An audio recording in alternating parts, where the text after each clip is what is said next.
Do you understand what it means to lose everything, yet still find light in the darkness? My journey wasn't over, it had only just begun. Finding my missing family.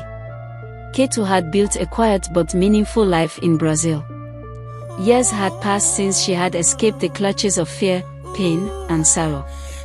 The girl who went away from Nigeria with her parents at 10 was now a grown woman, a mother of many kids, and a respected member of her community. With Mutu, the man who had once been a dangerous presence but later turned savior, Ketu had found a second chance at life. But while Ketu had found solace in Brazil, her disappearance had left a gaping wound back in Nigeria. In the small town of Otokpo, Nigeria, Ketu's uncle, Paul Abutu, now aged and sickly, still kept her childhood picture in his wallet. It had been over 20 years since the tragic news of her parents' death reached him. He had assumed she was with them when the accident happened, but when a neighbor said she had seen Ketu running off into the depths of the night, hope flickered. Paul Abutu sent people from Lagos, from Ibadan, to even the borders and streets of Brazil, but there was no sign of the girl. He told himself over and over again that she might be alive somewhere.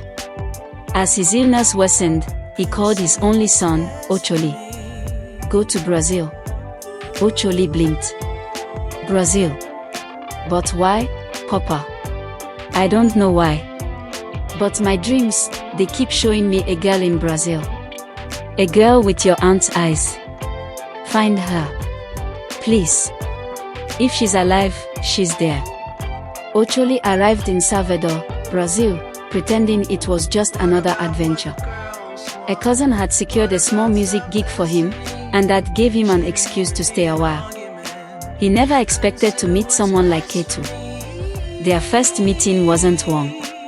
Ketu had come to the market with her adopted son, and Ocholi accidentally knocked over her basket of vegetables. Watch where you're going, she snapped in Portuguese. You bumped into me, he replied, switching between Portuguese and English. Something about their accents caught each other's attention. You're Nigerian, she asked slowly. Yeah. You. She hesitated. Half. I don't talk about it. They went their separate ways. But Brazil had a funny way of bringing people together.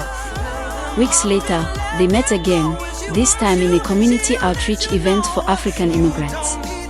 Their conversation grew. They argued often.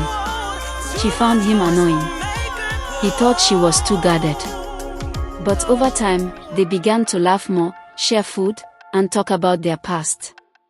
And how she loves helping kids who have no one. She tried to provide as much as she can.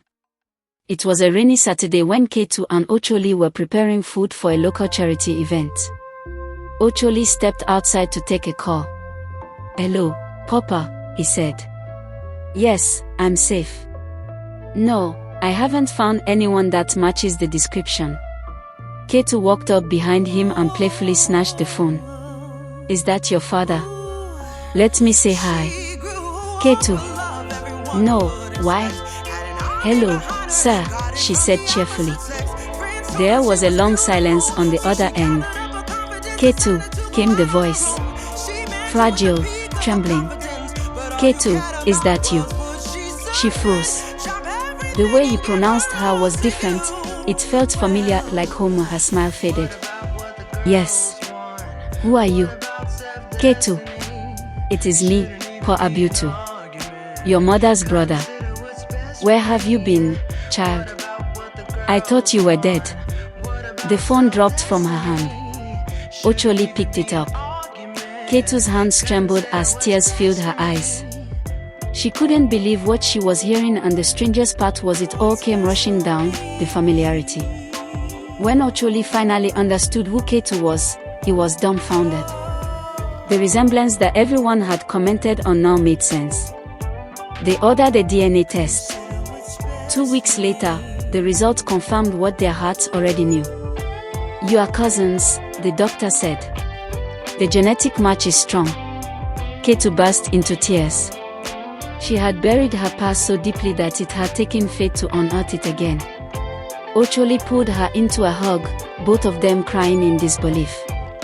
Ketu returned to Nigeria after 20 years. The journey was surreal. At the airport, poor Abutu waited in a wheelchair, holding a faded photo of her. When he saw her, he broke down. "You look just like your mother." "My sister," he whispered. She knelt, sobbing as she hugged him. In Otokpo, she visited her parents' graves. She walked through the ruins of the house that once was her home. Neighbors who thought she was long dead came to see her, some with tears, some with awe. Ketu explained everything: how she ran into the alley of Brazil, how she ended up with Mateus, and how Mutu, once a gang member, found her and helped her rebuild her life. "I wanted to forget," she said. "I thought if I didn't look back, I could be free." Despite the joy of reconnecting, Ketu knew she couldn't stay in Nigeria. Her children were in Brazil. What could they do without her? Mutu, now a changed man running a legal shipping business, had become her family too. "I wanted to meet you all and say goodbye the right way," she said to poor Abutu. "You are never far from us, child," he replied, touching her cheek. "Your roots are here. But your wings took you farther than we could imagine." She would visit again, she hoped. Back in Brazil, Ketu felt whole in a way she never imagined. Her children noticed the difference. Even Mutu said, "You smile more now." One night, she sat outside and watched the stars. She thought of her parents, her uncle, and the little girl who had run for her life. "I found them," she whispered to the wind. "I found home in two worlds."